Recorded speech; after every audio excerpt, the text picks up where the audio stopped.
Hello there. Hello there. This was intended to be at 1 p.m. Lots of tech issues, but I was determined that I needed to get this out. I wanted to continue talking about alcohol and its effect on blood sugar. So today we are going to talk about why is it that typically the casual drinks, the social events always lead you to not just one or two cocktail drinks, but also to some chips, some salsa, some other treats.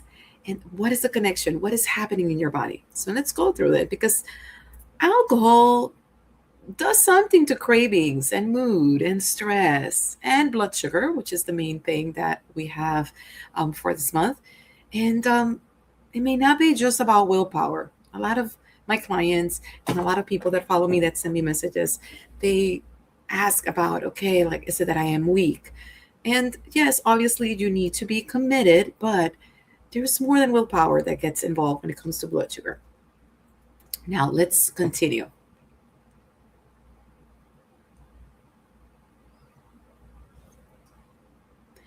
You are not imagining it. After a couple of drinks, cravings can feel noticeably louder and kind of harder to ignore. It's like that intense craving. What I tell sometimes my clients is that it's not that you would eat an apple or broccoli because you're truly hungry. It's that very specific craving, whether for something savory, salty options, something sweet, or maybe you went out for drinks with friends and then you're home and it's 11 o'clock at night and you're looking for the snacks, checking the cabinets, and you feel that you just cannot stop. Now, it is not just a discipline problem, it's more physiological reason for that.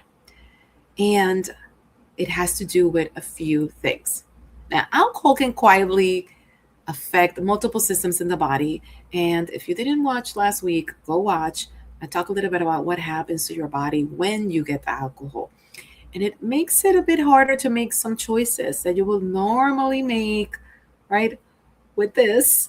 And then when you're having a couple of drinks, it's almost like you let the body make the decision. And sometimes the body, it's not as accurate or as good of an advisor, to be quite honest. But blood sugar stability, that's one element that gets impacted. Alcohol disrupts how your body regulates glucose. And we talked about that last week. And it sets the stage for cravings. Then you have the appetite cues, right? Signals that tell you when you're full and when you're satisfied.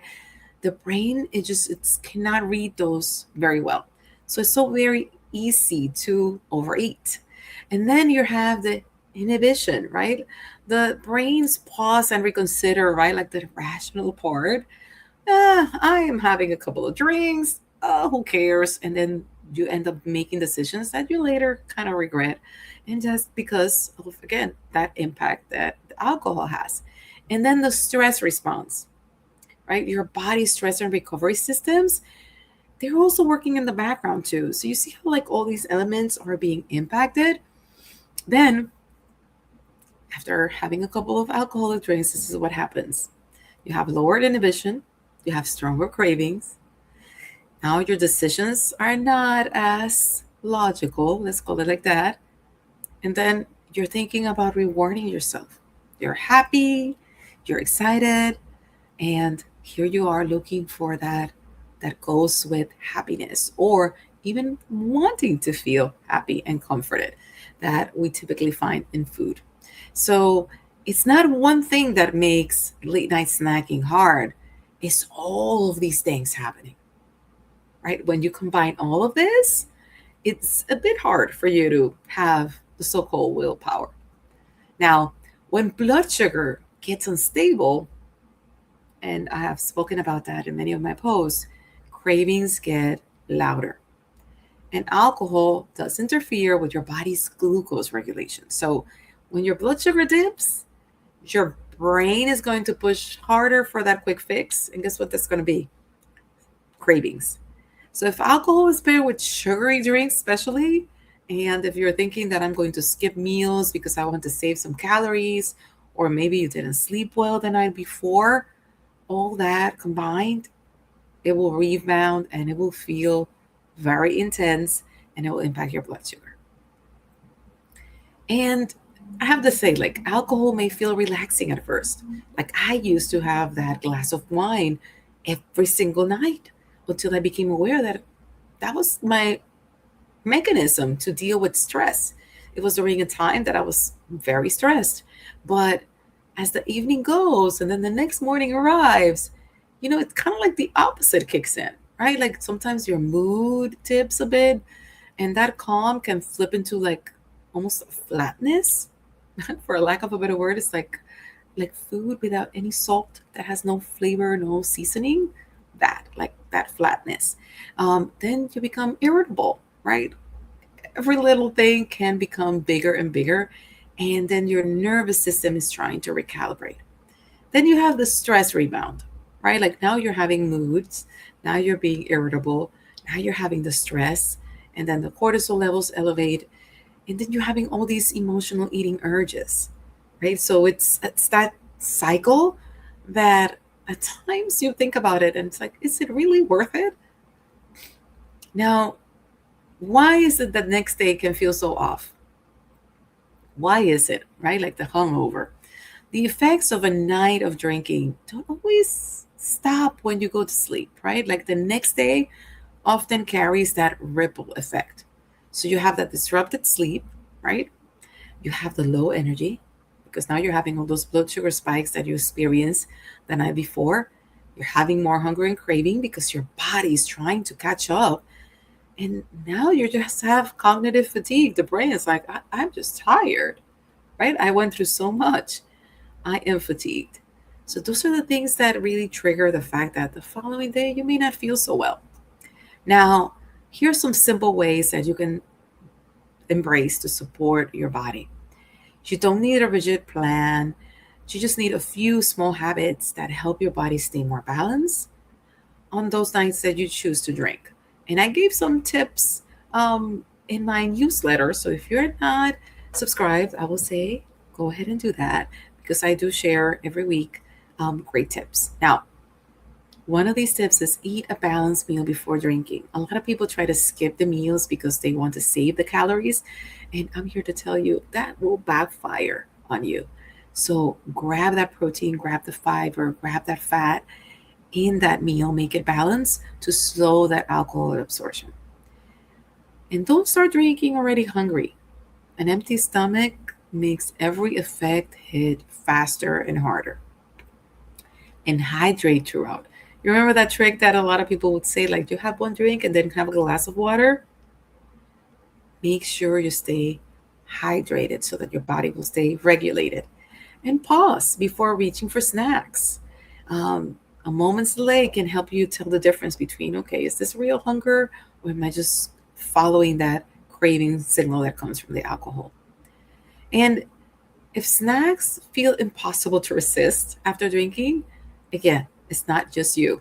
Your body is responding to real, measurable shifts in blood sugar, in appetite signals, in mood, and in stress. And that is physiology and not just a character flaw. So be gentle with yourself. So, as a recap, right? Make sure that you're not skipping meals, that you're not going lower intake of food that day, that you know that you're going to have a few drinks. If you need to eat, it will say, okay, I did not eat. Make sure that whatever you get is a balanced meal. Try to look for protein forward options and hydrate, drink some water, and make sure that you take it slow the following day. Try to let your body recover and understand that all of these things are happening between the brain signals, the cortisol levels, and all of that. And your body just needs a little bit of tender care. And tender care, not with sweets, but tender care with balanced foods that will fuel and with good sleep. Now, if you want more, I have my account, Coach Jen P, in Instagram, and I typically share a lot of tips and videos and reels there every single day. If you have any question, feel free to send me an email, hello@jennypena.com.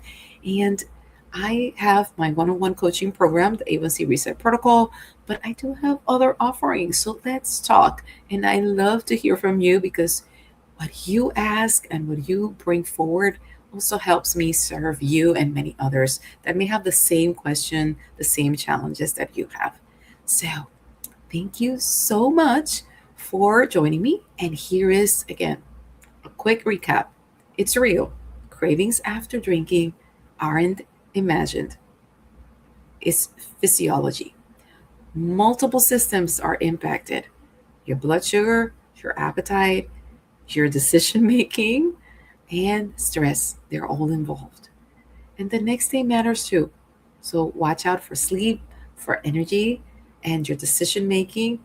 That can all be affected beyond that night itself. And remember, these small steps that I mentioned, they help. Eating before drinking, keeping hydrated, pausing before having only snacks can make a difference. And remember, you're not broken. Understanding the why and being aware is the first step towards making peace with your body and making changes. Because I believe, after coaching over 400 individuals, that in order for you to lower your A1C and balance your blood sugar, you do not need extreme diets. You do not need to kiss your carbs goodbye. It is all about sustainable changes and balance. Have an amazing rest of your week. I will see you, hopefully without any tech issues, next Wednesday at 1 p.m. Have an amazing week. Thank you.